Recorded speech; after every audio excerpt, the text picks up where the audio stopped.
The feds don't anticipate cutting interest rates. And that sucks because interest rates are high. At least I think it sucks. Maybe it's a good thing. I don't know. Let's ask John about it. Joining me now, John Carney, Breitbart News, Finance, and Economics editor. Okay, John, the Fed says cuts aren't imminent, is what they said. That's how they put it. Now, why?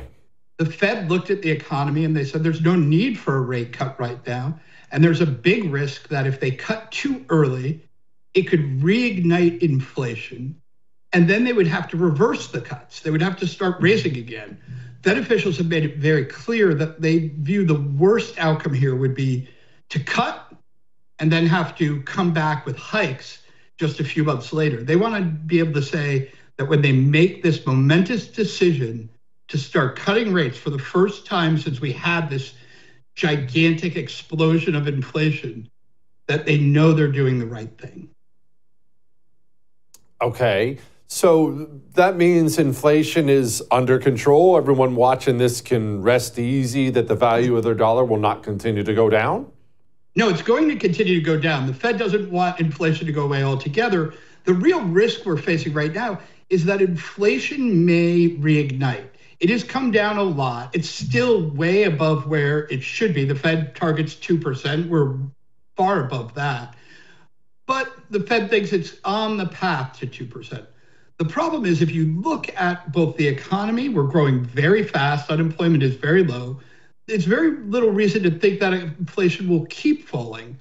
And if you look around the world, there's a lot of reason to think that inflation might pick back up. We have this conflict going on in the Red Sea that's going to cause new supply chain problems. Oil prices could rise as the conflict in the Middle East, in Gaza, in the Red Sea begins to spread and get worse. So I think the Fed looks around and says, we'd like to see that inflation keeps coming down so that we think it's pretty certain that we're going to get on this path towards 2% and not, just, oh, well, we had a good couple months, so let's go ahead and cut. John, can you merge two worlds for me here? You talked about how the economy is doing well and unemployment's low, and obviously all that stuff seems true. Yet I don't talk to anybody who feels like the economy is doing well. People can't find work. If they can, the work sucks. They're not happy with it. They're working two jobs. Costs are up. What am I seeing? A mirage? No, what you're seeing is right. I think most of what people are feeling about what's wrong with the economy is the fact that we had so much inflation. When you have people's savings losing value, so if you had money in the bank, you've been wiped out by this inflation.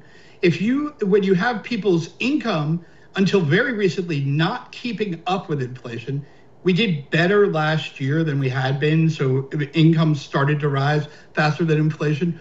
But you're still behind if you look at the last couple of years. And so what I think when people say, yeah, the economy is not doing well, what they're really telling you is that they know that their cost of living has risen a lot faster than their incomes. And the things that they used to be able to afford, they can't afford anymore. Family vacations, food, these are, cars are very expensive. So people are correct in saying that, yes, they're suffering economically, but growth is very high. Unemployment has been very low. We're starting to see rises in productivity. That's also a good sign. So there are things that are going right with the economy, but the cost of getting that right has been very high inflation. Can you explain something to me, John? So the American people have record high credit card debt and they've drained their savings. Does that impact, or will it impact in some bad way, the national economy? Personal debt, personal credit card debt, lack of personal savings. Does that hurt the United States as a whole? It could, but right now, actually, a lot of people really did have a lot of excess savings, and some of that still seems to be around. When you couldn't spend money, when you couldn't eat out, when you couldn't go to the movies, you couldn't go on vacation, people built up a lot of excess savings. So they're still spending that down. Credit card debt and delinquencies have started to rise, but they're not really high when compared to normal historical levels. So I also don't think that's a big problem. It can become a problem, but most of the debt people have is actually fixed.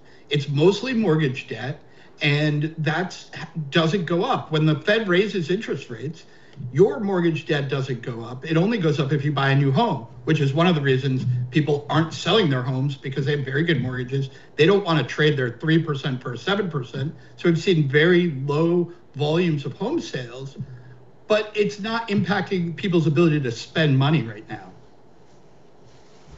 Okay, John, the rate cut, does it have anything to do with politics? Everyone will make it about politics, and obviously I know these are all political animals, but would the Fed make a decision before or after the election because of the election? Is that something that you would anticipate? So the Fed, if they start cutting early enough, I think they won't let the election bother them. But they're nervous. They don't want to cut too early. And so this pushes out the rate cut.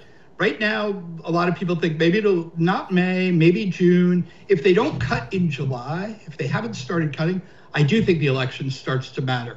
I don't think the Fed wants to cut in September. There's no meeting in August. So if they don't cut in July, September's the earliest they can cut. That is right on the precipice of the election. And I don't think they want to be seen as cutting into the election, which would be seen as giving a boost to Biden. And they're worried about their independence, frankly. They know that if they seem too overtly political, look, 90% of the economists at the Fed are Democrats. This is not, they are Democrats. There is a bias there. They are definitely not pro-Trump. So if he's the nominee, which, he's almost certain to be, most of the people at the Fed are not Trump supporters. So it will be very easy to paint them as being political. They know this. They're aware of this. They're probably going to shy away from cutting rates if they haven't already by the time fall rolls around. John, can you explain to people who might be confused why the next $1 trillion bill, $500 billion bill they pass in Congress, why it affects them personally? Because this is something the American people they've divorced those two things from each other, but they matter, and they matter a lot. Can you bring that home for us? Yeah, I actually think one of the big drivers of inflation has been this huge government deficit. When we did giant government deficits when inflation was very low, that was probably fine. When we did it during COVID, also okay. We kept doing elevated deficits. First of all, Biden came in and just decided he needed to spend a ton of money because, he's a Democrat and he had a lot of Democrat special interests he had to satisfy. And then they kept spending money. By now, we should have been in a fiscal retrenchment, meaning the government should be pulling back on spending. It's not. It's growing. It's not going to shrink this year. I think we are going to have a fiscally driven, high inflationary environment for quite some time. So yeah, it does matter when the government spends, because the government is competing with you and I for goods and services. When it does that by spending money, that means those things get more expensive for us to buy.